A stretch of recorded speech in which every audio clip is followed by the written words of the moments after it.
Dajmo pa še zadnji segment, to je segment hitrih vprašanj, ki so malo bolj napovedne narave. No. Okay.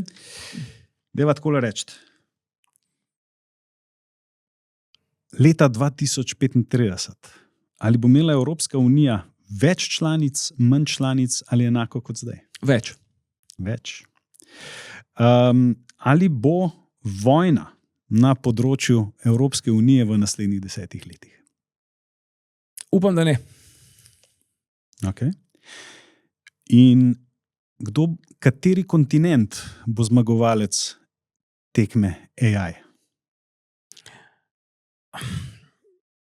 Po vsej verjetnosti Američani. Ok. In zdaj pa še zadnje hitro vprašanje. Matej, nekaj v stilu, kot je rekel John F. Kennedy.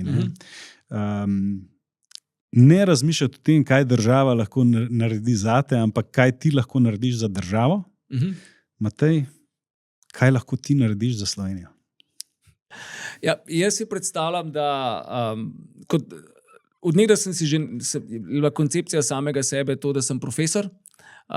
In moj prispevek k Sloveniji je ta, da svojim znanjem, ki ga prenašam na študente, o tistem, kar mislim, da je prav, tisto, kar izhaja iz spoznanj pravne stroke, ustavno-pravne teorije, da s tem napajam študente, ki gredo potem s to svojo kritično mislijo, ki jo sami razvijajo v svet, v Slovenijo, kjer kot aktivni državljani ta vsak dan soustvarjajo. To je tisto, kar je moj neposreden prispevek prek akademskega udejstvovanja k prihodnosti in sedanjosti Slovenije.